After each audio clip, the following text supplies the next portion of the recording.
नमस्कार बच्चों, पिछले वीडियो में हमने वर्णों के बारे में पढ़ा। अब इस वीडियो में हम पढ़ेंगे मात्राएं। यहाँ आपको कुछ शब्द दिए गए हैं, चलिए देखते हैं ये शब्द क्या हैं। लकड़ई, फूल।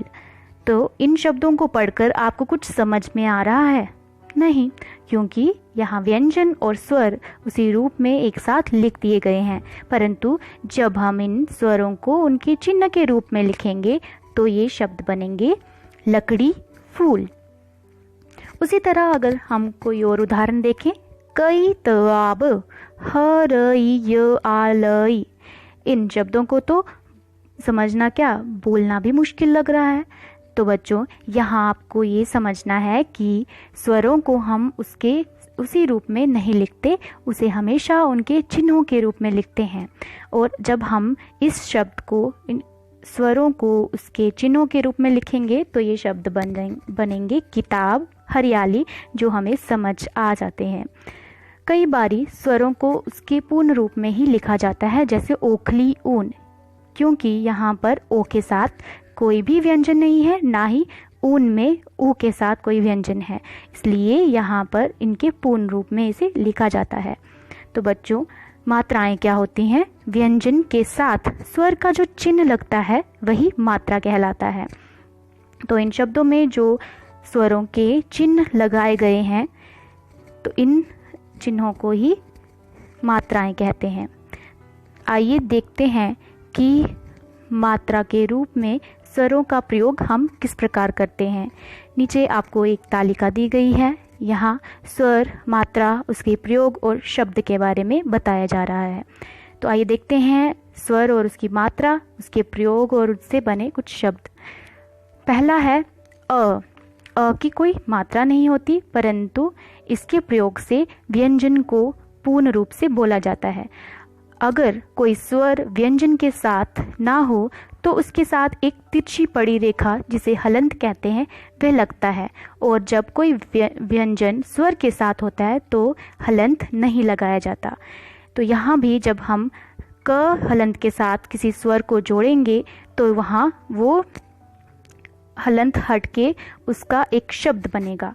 जैसे क हलंत जमा अ बना क, शब्द बना कमल कर।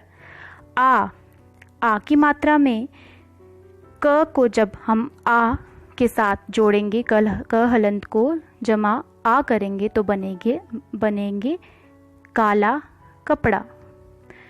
छोटी ई की मात्रा को जब हम क हलंत के साथ जोड़ेंगे तो इसकी ध्वनि होगी की और शब्द होगा किताब। बड़ी ई की मात्रा को जब हम क हलंत के साथ जोड़ेंगे, इसकी ध्वनि होगी की और शब्द होगा कील, कीट।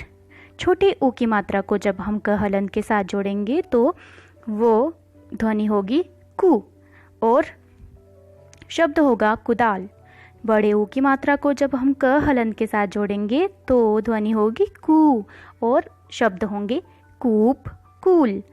री की मात्रा हमेशा व्यंजनों के पैर में होती है, तो उसकी ध्वनि होती है क्रू और शब्द होंगे कृष्ण, कृपा।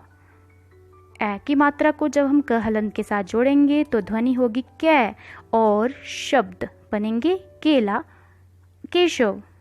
ए की मात्रा को जब हम क हलंत के साथ लगाएंगे तो वो बनेगा कै और उदाहरण होगा कैलाश। छोटे ओ को जब हम क हलंत के साथ जोड़ेंगे तो वो बनेगा को और उदाहरण होगा कोयल। बड़े ओ को जब हम क हलंत के साथ जोड़ेंगे तो ध्वनि होगी कौ और उदाहरण होगा कौआ।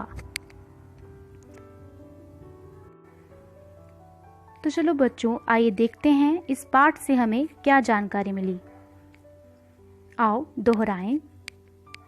वर्ण भाषा की वह ध्वनि है जिसके खंड नहीं हो सकते। स्वर और व्यंजन के समूह से वर्णमाला बनती है। स्वर में किसी वर्ण की सहायता नहीं ली जाती है, परंतु व्यंजन स्वरों की मदद से बोले जाते हैं। संयुक्ताक्षर दो व्यंजन के मेल से बनते हैं। व्यंजन के साथ जो स्वर का चिन्ह लगता है उसे मात्रा कहते हैं। स्वर के बिना व्यंजन हलंत, तिरछी पड़ी रेखा लगाकर लिखे जाते हैं। तो इसके साथ ही हमारा ये विषय समाप्त होता है। आशा करती हूँ आपको वर्ण व मात्राएं अच्छी तरह से समझ आया होगा। धन्यवाद। आपका दिन शुभ हो।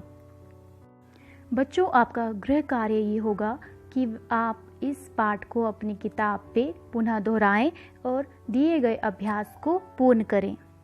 धन्यवाद।